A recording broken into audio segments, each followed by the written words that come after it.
नमस्कार। आज हम श्री रामकृष्ण परमहंस की शिक्षाओं पर जरा गहराई से चर्चा करेंगे। हाँ, बिल्कुल।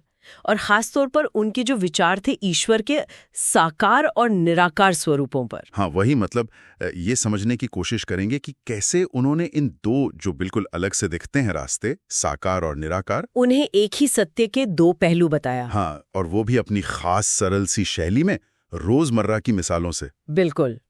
श्री रामकृष्ण का नजरिया बड़ा ही समावेशी था।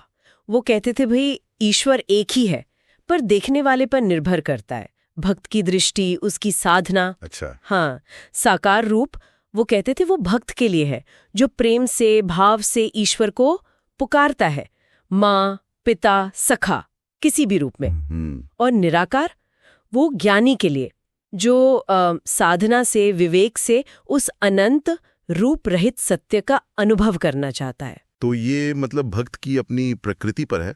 उनकी शैली में कोई सरल सा उदाहरण था इसे समझाने का, जैसे वो देते थे अक्सर? अरे हाँ, बिल्कुल। उनके उदाहरण तो सीधे दिल में उतरते थे।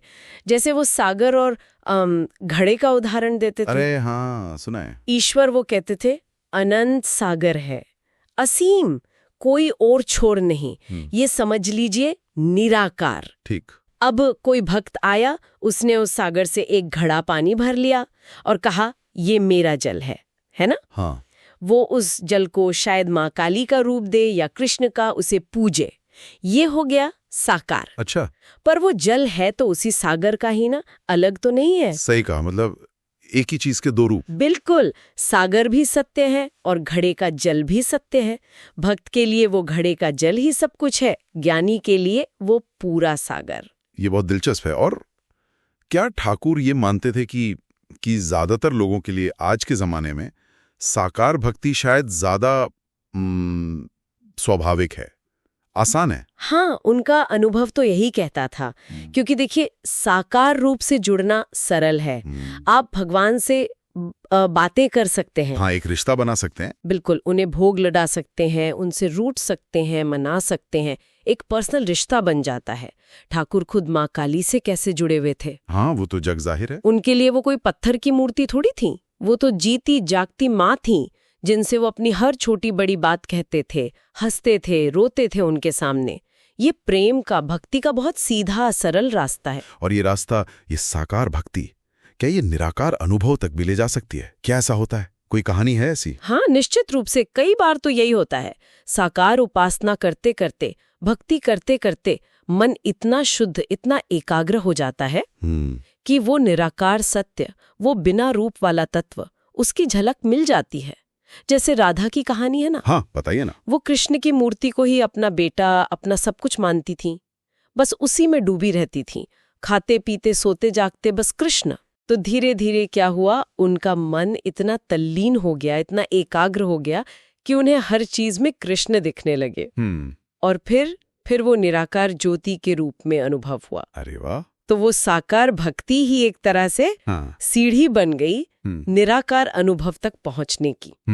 निराकार सत्य तो, जैसे ठाकुर कहते थे, वो आकाश की तरह है, हर जगह है, पर उसे देखने के लिए मन का शांत होना, स्थिर होना जरूरी है। और भक्ति अक्सर ये काम बड़ा सहज बना देती है। और जो सबसे क्रांतिकारी बात लगती है मुझे, वो ये कि ठाकुर ने इन दोनों रास्तों में कोई झगड़ा, कोई ऊंच नीच देखी ही नहीं। उनका वो प्रसिद्ध वाक्य है ना, जितने मत उतने पथ। इसका मतलब क्या था असल में? हाँ, यही तो उनकी शिक्षा का, आप कह सकती हैं, सार है, निचोड़ है। उन्होंने कभी नहीं कहा कि बस यही एक तरीका सही है और बाकी सब गलत। अच्छा। ये सिर्फ टॉलरेंस नहीं थी, सहनशीलता नहीं थी, ये था हर रास्ते का सम्मान, हर रास्ते की अपनी सच्चाई को मानना। वो बाजार वाला उदाहरण याद है? वो कमाल का है। हाँ, बताइए। जैसे बाजार में अलग अलग दुकानें हैं, कोई मिठाई बेच रहा, कोई कपड़ा, कोई बर्तन, है ना? हाँ। अब ग्राहक अपनी जरूरत और पसंद के हिसाब से दुकान चुनता है। जिसे मिठाई चाहिए वो मिठाई की दुकान पर जाएगा, जिसे कपड़ा चाहिए वो कपड़े वाले के पास। सही बात है। दुकानें अलग हैं, पर सब ग्राहक की जरूरत पूरी कर रही हैं। वैसे ही ईश्वर तक पहुंचने के रास्ते अलग अलग हो सकते हैं। कोई साकार पूजता है, कोई निराकार का ध्यान करता है। अच्छा। पर पहुंच रहे हैं उसी एक ईश्वर तक। अपनी अपनी प्रकृति, अपने अपने स्वभाव के अनुसार। बस लगन सच्ची होनी चाहिए, प्यास होनी चाहिए। आज के समय में ये कितनी बड़ी राहत है, जहां हर कोई अपने ही तरीके को सबसे अच्छा बताता है।